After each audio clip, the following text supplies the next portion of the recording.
और निगम पार्षद तो 5 साल में किसी से मिला ही नहीं, ना ही उसने कोई काम किया। मगर चलिए, अब चुनाव है। अब जो स्थिति है वो स्थिति ये है कि कहने को तो 7-8 लोग चुनाव लड़ रहे हैं, मगर मुख्य रूप से 3 ही लोग चुनाव लड़ रहे हैं। जो आम आदमी पार्टी का नुमाइंदा है उसको आप जानते हैं, मगर एक महाशय और है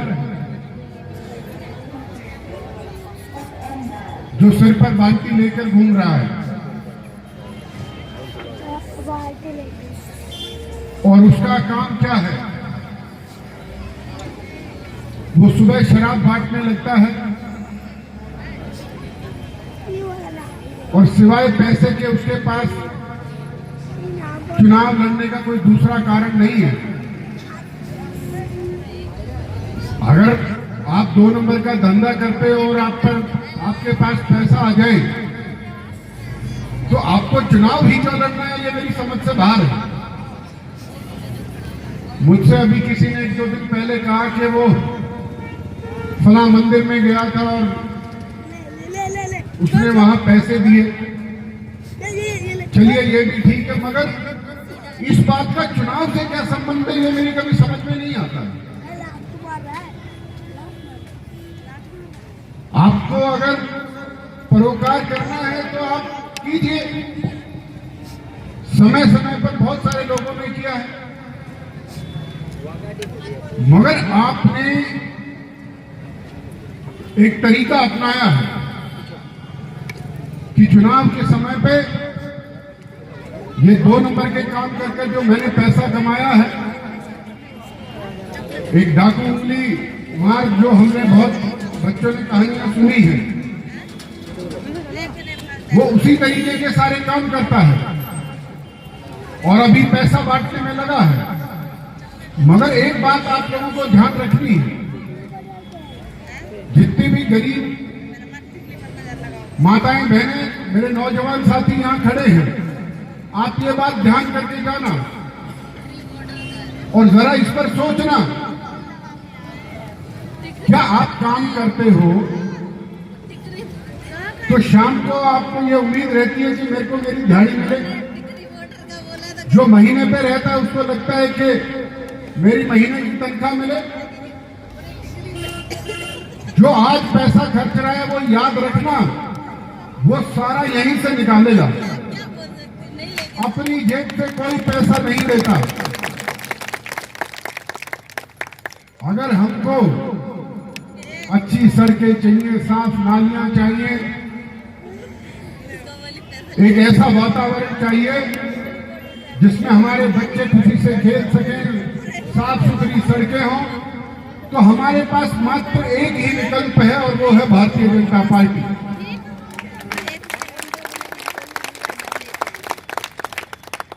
और मैं एक बात यहाँ अमर कॉलोनी के लोगों से भी कहना चाहता हूँ, और मेरा बड़ा हाथ जोड़कर निवेदन है, जितने भी नौजवान साथी यहाँ खड़े हैं, भैया आप सुन के जाना और कॉलोनी में सबको ये बता देना, उसने दुनिया से पैसे उधार ले रखे हैं,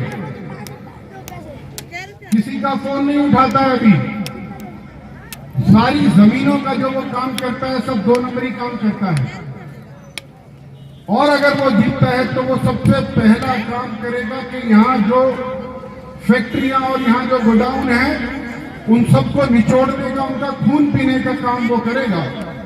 ना यहाँ फैक्ट्रियां होंगी, ना यहाँ गोडाउन होंगे, गरीब आदमी को यहाँ रोजगार नहीं मिलेगा, तो अल्टीमेटली वो परेशानी खड़ी होने वाली है अगर ऐसा आदमी जीत के आता है तो।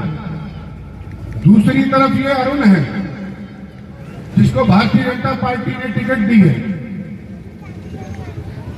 दोस्तों, इसने 8-10 साल पार्टी के लिए काम किया है और निस्वार्थ काम किया है, मगर वो इसके दफ्तर जाता है, इसको धमकाता है, इसको बंदूक मारता है और इसने उसकी एफआईआर भी कराई है। क्या चुनाव लड़ने का अधिकार एक ही आदमी को है? क्या ऐसे घमंडी आदमी को आप चुनाव जिताना चाहेंगे जो ये कहता है कि चुनाव तो मैं ही लड़ सकता हूं और किसी को लड़ने नहीं दूंगा? ये कौन सा तरीका है? क्या गरीब को अधिकार है चुनाव लड़ने का या नहीं है? मुझे ये बता दीजिए। क्या गरीब का बेटा चुनाव लड़के व्यवस्था ठीक नहीं कर सकता? क्या सिर्फ एक धन्ना सेठ ही चुनाव लड़ेगा और क्या वही चीजें ठीक कर सकता है? क्या ये गरीब का बेटा आपके बीच में है, इसको अपना आशीर्वाद दीजिए और एक बार बता दीजिए कि आप सभी भारतीय जनता पार्टी के साथ हैं। ये देश किसी के बाप का नहीं है। इस देश के लिए अगर किसी अमीर ने दान दिया है तो गरीब ने भी अपनी जिंदगी, गरीब नौजवानों ने खूब बॉर्डर पर अपना जीवन का बलिदान किया है। तो क्या उस बलिदानी को, उस गरीब को चुनाव लड़ने का अधिकार नहीं है?